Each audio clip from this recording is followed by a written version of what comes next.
Good afternoon, it's time for Volusia Magazine. I'm Amber Patterson. Today we'll join Business Beat reporter Michelle Coates for a look at local manufacturing and the need for a skilled labor force. And we'll hear from health reporter Stephanie Strong of the Volusia County Health Department as she brings us her report about getting your flu vaccination. And finally, we'll join Community Information Director Dave Byron for an in-depth interview with his guest, Director of Veteran Services, Mike White. Those segments, news, and more coming right up on Volusia Magazine. Stay tuned.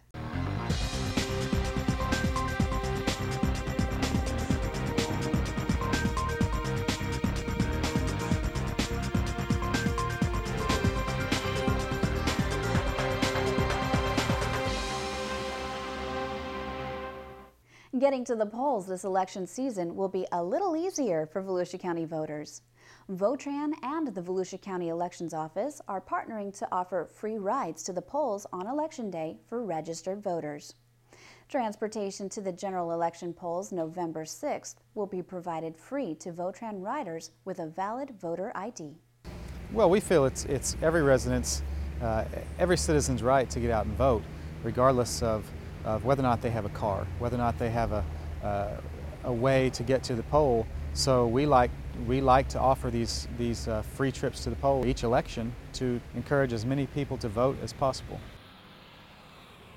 The Ride Free to the Polls with Your Voter ID program provides voters with a lack of personal transportation and equal opportunity to vote, according to Ann McFall, Volusia County Supervisor of Elections. It's certainly convenient because an early voting site is usually further away from your home than a precinct or a polling place, so you could get a ride all the way up to the library. If you were going up to Ormond to shop, you could take Votran up to vote while you shop and catch Votran and go back home. Your precinct, if it's raining out, you certainly can't walk to it. You could literally take Votran when it's raining on Election Day, so it's the best of both worlds. Residents with a voter's registration card can ride Votran free to the polls for the general election. In addition to being offered to riders of Votran's fixed routes, the Ride Free with Your Voter ID program is available to residents registered for Votran's Gold Service. Gold Service users must schedule their trip a day in advance. Gold Service is available to persons who, because of physical or mental disability or age, are unable to transport themselves and cannot use fixed route bus service. For more information on Votran, you can contact Votran Customer Services at 386-761-7700 in Daytona Beach, 386-424-6800 in New Smyrna Beach, or 386-943-7033 in West Volusia. You can also visit Votran on the web at votran.org. The sales team of the Ocean Center Convention Center has secured a longtime client for 3 more years.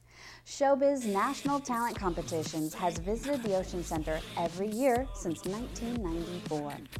Showbiz provides a professional panel of judges and distributes awards in a way that allows competitors to feel proud of what they've accomplished regardless of the scores. Ocean Center Marketing Director Angela Cameron Daniels said groups like Showbiz are a great stimulus for the economy and a great event to take the family. This event has been coming since 1994, only missed 1 year, but it brings in about 5,700 attendees. They bring their finals here. They start their activities in January and they're all across the nation, but they bring their finals back here to Daytona Beach, June 24th through 29th. A great piece of business, so a great economic impact for the area. There's a lot to do here. Obviously, you got the beach 400 feet from the Ocean Center, so if you stay here, you've got the beautiful beaches and lots of dining, entertainment, and attractions right within walking distance. In addition to Showbiz, the county-run Ocean Center also will host Breakthrough MMA Night of Champions on November 16th. The event will feature 6 title fights and 20 fights on the card. Tickets are available through Ticketmaster or the Ocean Center box office. And Women's Basketball Invitational will be November 9th through 11th, featuring teams from University of Texas, University of Central Florida, Hofstra University, Stetson University, and St. John's University. For more information on upcoming events at the Ocean Center, you can visit oceancenter.com. Frank Bruno made local history by being elected by voters in 2004 as the first Volusia County Chair. He was re-elected 4 years later, but he will leave office November 5th, having served the maximum 2 consecutive 4-year terms. In all, he has served on the County Council for 20 years, the most of any County Council member, past or present. The Volusia County Council and county staff celebrated his historic tenure with a special ceremony during Mr. Bruno's last County Council meeting as chair on November 1st. During that meeting, county staff representing all 12 departments and 37 divisions presented a farewell video tribute. County Manager Jim Deneen said Mr. Bruno set an example for all future county chairs. And that he understood that when you're chair, in some ways you de-emphasize and you have to forego some of your own needs and wishes to put the collective first if you want to move the community ahead. And he does that.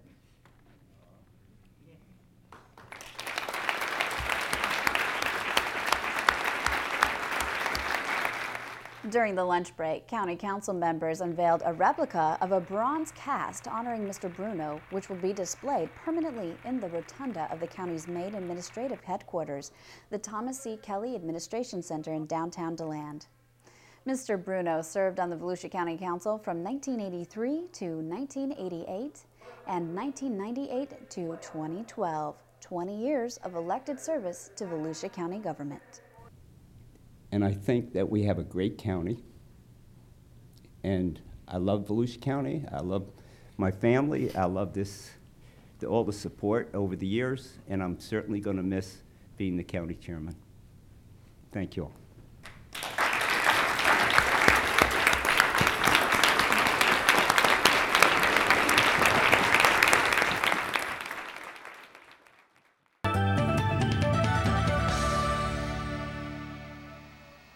Hello, I'm Joey Alexander with Volusia County Council, reminding you that there are more than books at the public library.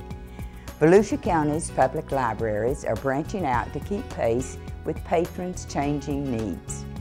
While books are still the #1 draw, more and more patrons are using other services, such as personal use computers, downloadable audio books, and free databases. Our libraries also offer a variety of educational classes. Visit volusialibrary.org to see what our libraries have to offer you. Now let's join reporter Michelle Coates on the Business Beat for a look at a unique partnership between local manufacturers and one prominent educational institution.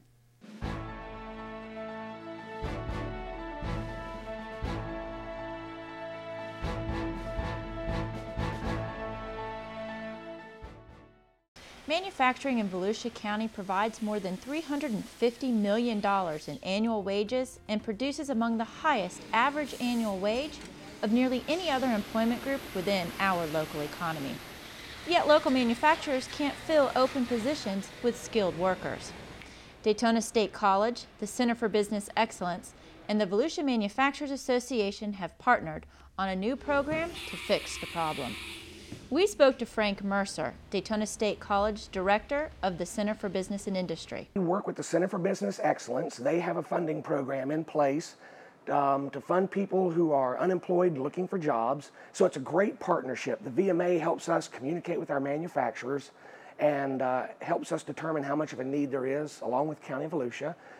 The VMA cites 415 manufacturers that employ more than 8,000 jobs in Volusia and Flagler counties. A local shortage of skilled workers propelled the VMA to partner with Daytona State College and the local Workforce Development Board to find solutions. The first step occurred in mid-2012 with the first CNC class at the Advanced Technology College. With nearly 50% of the students hired to local manufacturing positions, everyone agrees the program is a much-needed success. We spoke to Jane Pfeiffer, CEO of the Volusia Manufacturers Association. Our numbers here are large. One of our companies, AO Precision, needed 30 CNC operators in order for them to be able to produce the latest contract that they just got. I understand the crane cams is expanding. The shortage of a specific skill set, CNC operators, was something that the local workforce development leaders could help with. We spoke to Rick Frazier, president of the Center for Business Excellence. We had been hearing for quite a while that the manufacturers have been concerned about not being able to find skilled workers to help them succeed in their business. The collaborative partnership has gone a step further in educating a special group of unemployed. The city of Daytona Beach has a contract with the Salvation Army to have this street team provide cleanup services in the streets of Daytona Beach. Local manufacturers gathered recently at the ATC for an unveiling of 25 posters. Ladies and gentlemen, let's officially open our Manufacturing Careers Posters display. Here we go. Each of which showcases a local manufacturing company and the career opportunities the company has to offer. The goal is to connect manufacturers with educational institutions, building community awareness of the local manufacturing industry. The call to action? Manufacture your future here, now. We spoke to Dr. Ron Eaglin, Associate Vice President, College of Technology with Daytona State College. And a CNC machine is a machine that you program it to do and make something that looks a specific way. So you have, like if you're used to operating a drill, and a drill just goes in one direction, these machines can go in lots of directions, but the computer controls them, not a person's hand. Manufacturing jobs represent over 5% of the total private sector employment in Volusia County. There are over 15,000 manufacturers across the state, employing over 350,000 highly skilled workers who are paid 125% of the state's average wage. In fact, last year, more than $200 million worth of Volusia County products were shipped to 120 countries. According to local manufacturing leaders, the industry is set to grow, and collaborative programs like this one will ensure the workforce stays local. Through the collaboration of several community agencies, we're now set up to educate skilled manufacturing workers here for our local community, where students can manufacture their future here, now. Thanks for joining us today. I'm Michelle Coates on the Business Beat. The flu vaccine has arrived in our community, and now for people of all ages, it is time to get vaccinated against influenza. Stephanie Strong has details in this segment of Community Health Matters.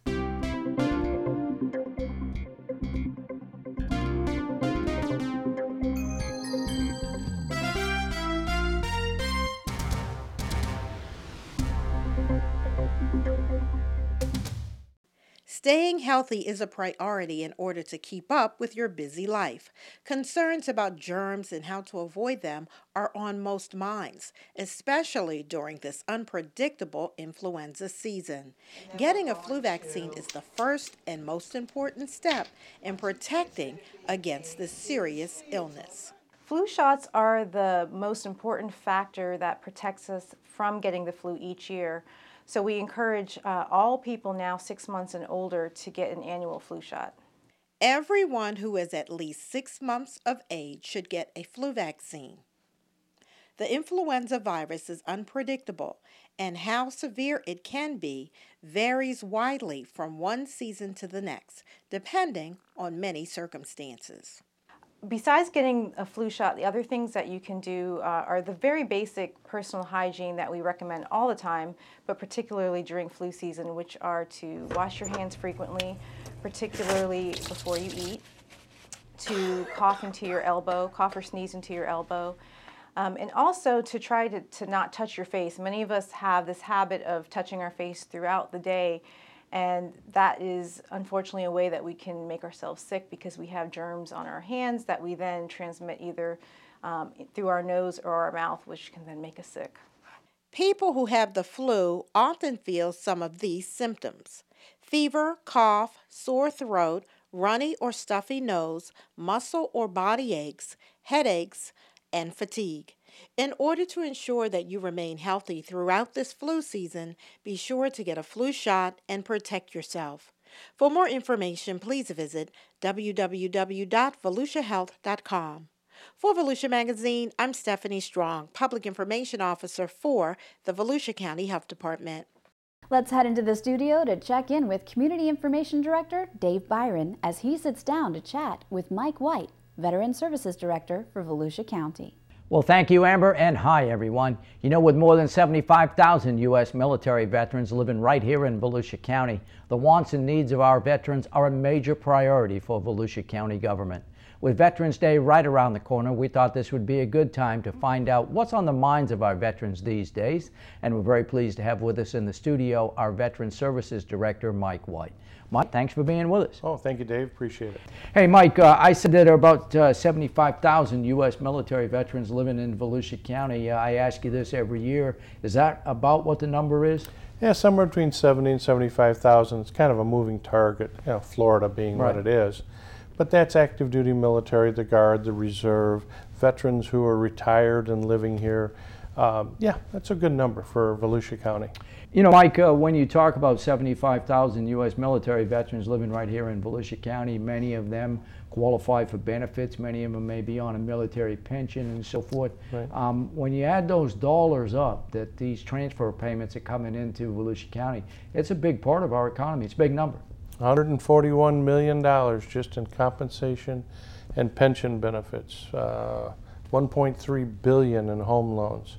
I mean, the numbers just keep going. Our offices alone, this year, every year, the number of retroactive benefits, this is things we personally fight for, and it's kind of my measure with all our counselors and everything.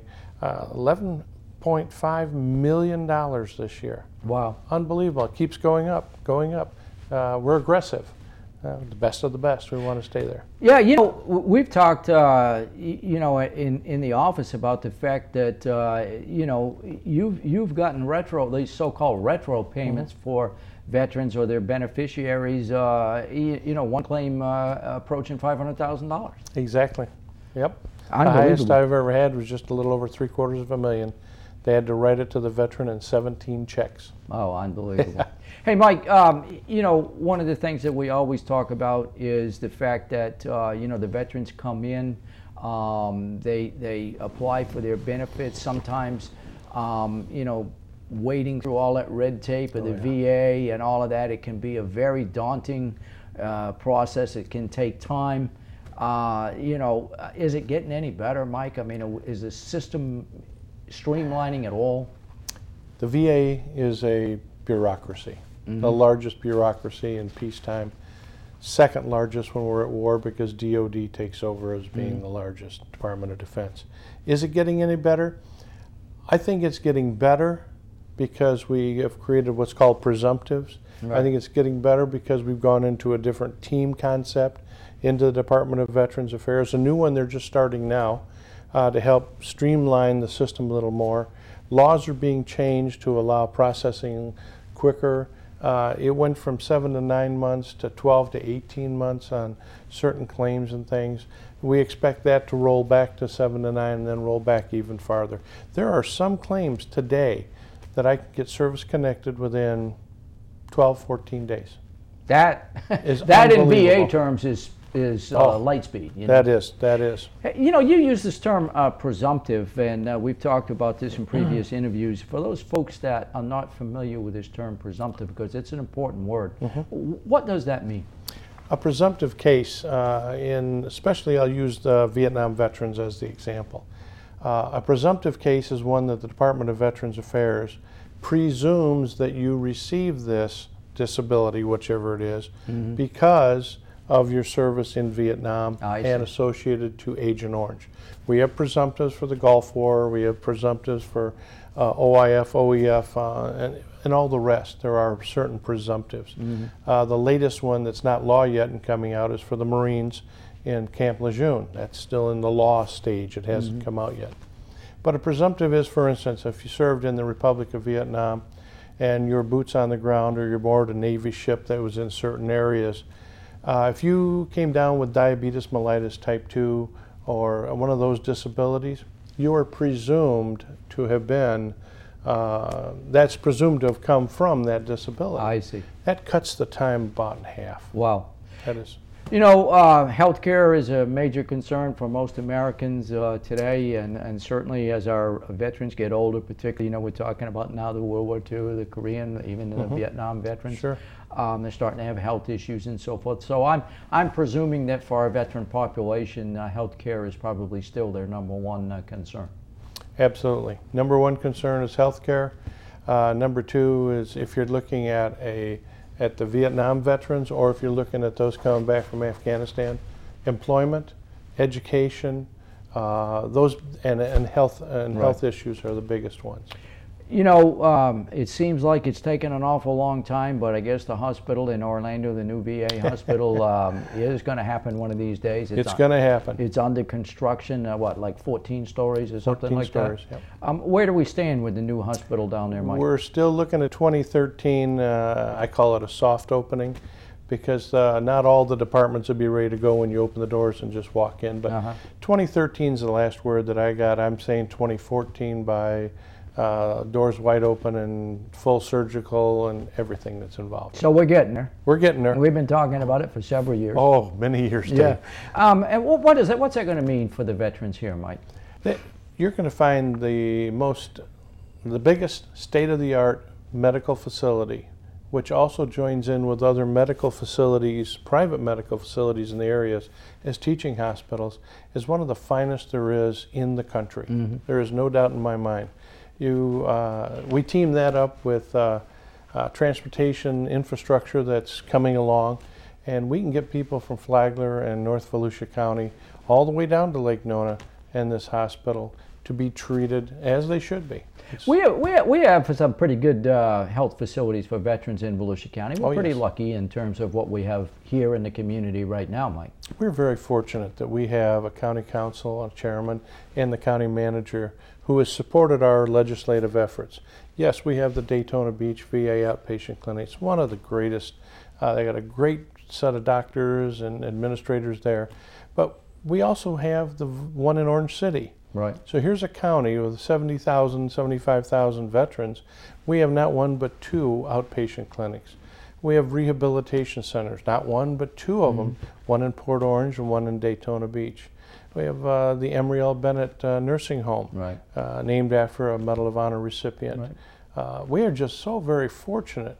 And with the veterans that are coming back now, and I speak to you guys and girls, when you come back, and if you have a problem and you want to talk about it, we'll be glad to listen.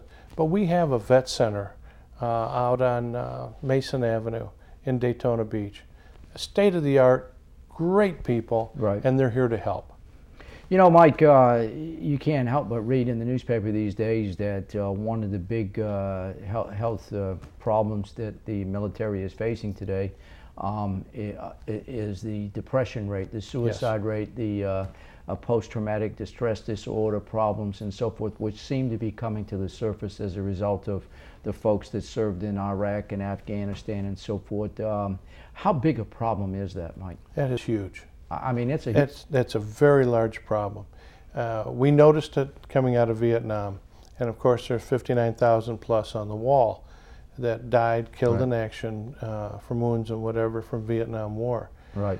In 10 years, we had that many Vietnam veterans who had committed suicide. Wow. That became a big issue. So when the Gulf War and OIF, OEF, and all the rest of these are coming through, at least somebody was paying attention, so they have reintegration type programs. Unfortunately, they're not working as well as they should. Whether it's underfunding, not enough people.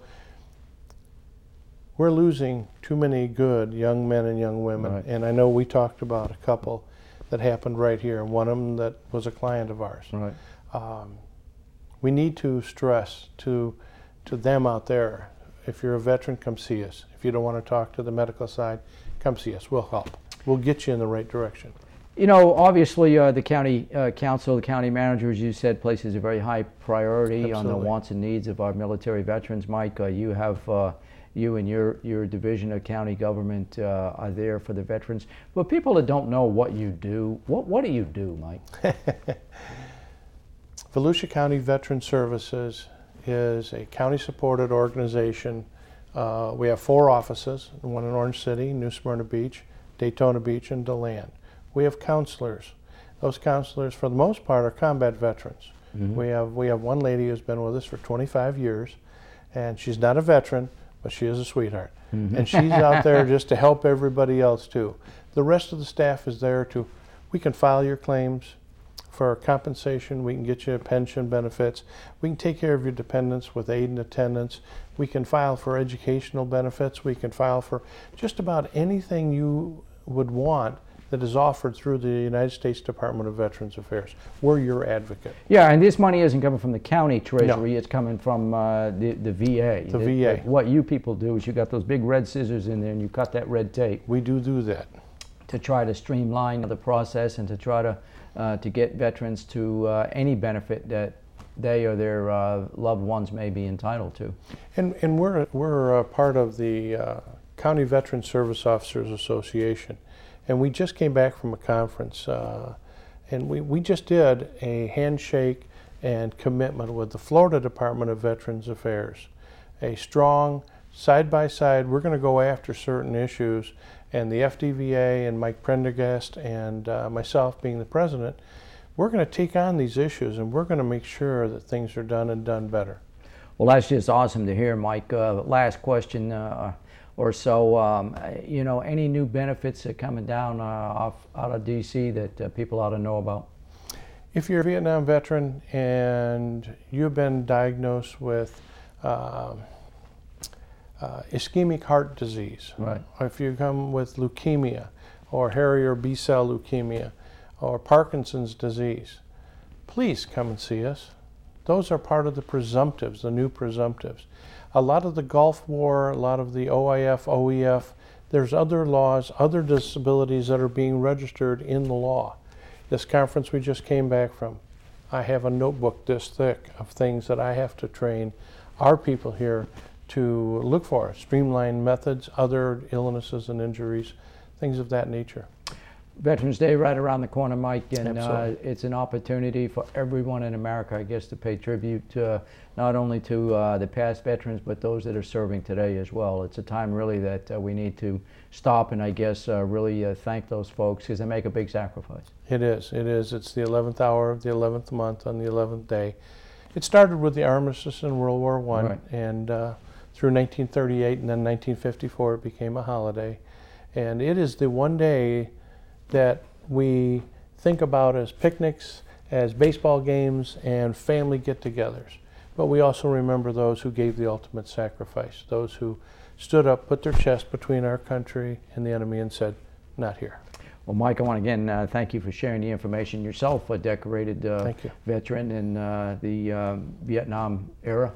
So thank you for your service and thank you for all you do for our veterans. Thank you very much, Dave. Appreciate it. Thank you. Our guest today, Mike White, the county's Veteran Services Director. And with that, Amber, we'll go back to you. Thanks, Dave, and thank you for watching Volusia Magazine. If you have any questions about our program, just give us a call at any of the numbers you see listed here, or you can log on to volusia.org. You can also watch the show online. Just go to volusia.org and click on the Volusia Magazine icon. And we hope you won't forget to listen to Volusia Today, Volusia County Government's public information radio broadcast. Volusia Today airs every Tuesday and Sunday mornings on the local radio stations you see on your screen. For Volusia Magazine, I'm Amber Patterson. Have a great evening.